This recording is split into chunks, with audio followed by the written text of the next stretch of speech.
L'amour peut-il s'exprimer au moyen du langage? Thèse, l'amour, en tant qu'il est la manifestation d'un désir envers l'autre, trouve sa formulation dans le langage. Antithèse, l'expérience amoureuse est incommunicable. Le langage est impuissant face au trouble amoureux. Thèse, toute passion est subordonnée à la pensée. En effet, ce qui distingue la passion amoureuse de l'instinct de l'animal, c'est sa capacité à être soumise à la raison. Doués de raison, nous sommes donc disposés à rationaliser nos passions par le langage. Premier argument, la pensée maîtrise les passions. En tant qu'être de raison, l'homme est en mesure de contrôler ses passions et de les traduire. Nous sommes capables de nous distancier du sentiment éprouvé. Car, pour Descartes, le principal siège de l'âme étant une petite glande dans le cerveau, l'homme peut changer les mouvements du cerveau. Les passions de l'âme. Deuxième argument, le langage est l'outil de la séduction. Pour exprimer son désir et convaincre l'objet aimé, l'amoureux recourt aux mots. Le langage devient alors indispensable à toute relation amoureuse.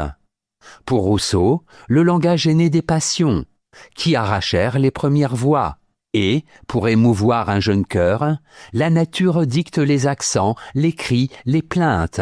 Essai sur l'origine des langues. Troisième argument, la déclaration d'amour est un contrat amoureux. Le langage que tient l'amoureux vis-à-vis de l'objet aimé vise à concrétiser son amour autant qu'à le soulager de son attente. Lorsque nous déclarons notre amour, nous mettons l'autre en instance de répondre à notre désir. Selon Pascal Bruckner et Alain Finkielkraut, le je t'aime est un désir de dénouement, de maîtriser la présence de l'autre, le nouveau désordre amoureux. En bref, l'amour étant, plus qu'un désir, une relation amoureuse, il naît dans et par les mots.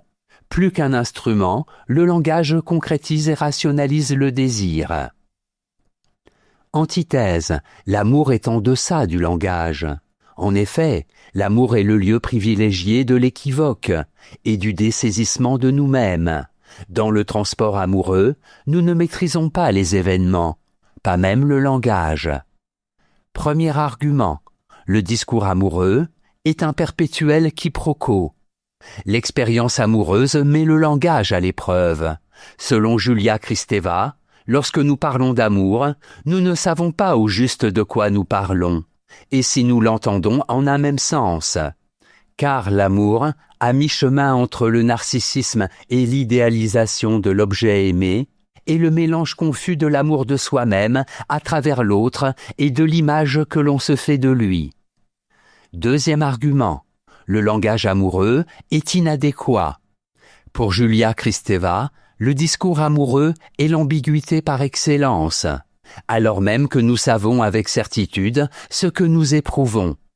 Ainsi, le troubadour, qui exprimait son amour par le chant, est l'emblème de l'impuissance du langage à rendre compte de l'expérience intérieure qui demeure rebelle à la désignation verbale univoque.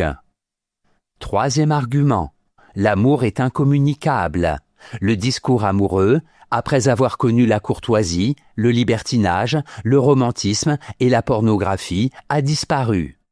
Pour Julia Kristeva, le monde moderne signe la fin des codes amoureux, faute d'avoir su répondre au mal de l'homme, le narcissisme. Ce dernier a fait de nous des êtres en manque d'amour, et de l'amour, une solitude à deux. En bref, nos passions nous aveuglent au point de nous rendre incapables de les communiquer. Nous n'aimons qu'un idéal, et notre amour est à chaque fois en proie à un leurre. Synthèse. Dans Histoire d'amour, Julia Kristeva analyse la représentation que s'est faite la culture occidentale de l'amour, de l'Antiquité à nos jours. Il apparaît que nous avons, peu à peu, perdu tout code amoureux au profit d'une érotisation de l'amour. Là où l'Occident a toujours affirmé que Dieu est amour, nous avons décrété, au fil du temps, que nous n'avions pas besoin de Dieu, ni d'aucune valeur transcendante, pour vivre et aimer. L'amour a alors cédé la place au désir et au plaisir, ainsi qu'à la quête du pouvoir. Cette liberté est aujourd'hui chèrement payée.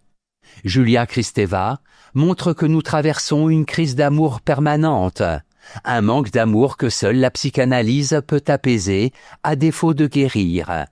L'amour coupé de sa religiosité et de toute référence à un bien souverain échappe au langage, car il se confond alors avec une douleur sourde. Notes et commentaires, évanescents, qui disparaît par degrés, qui s'efface peu à peu, qui ne dure pas. Narcissisme, fixation affective à soi-même, normale chez l'enfant et pathologique chez l'adulte.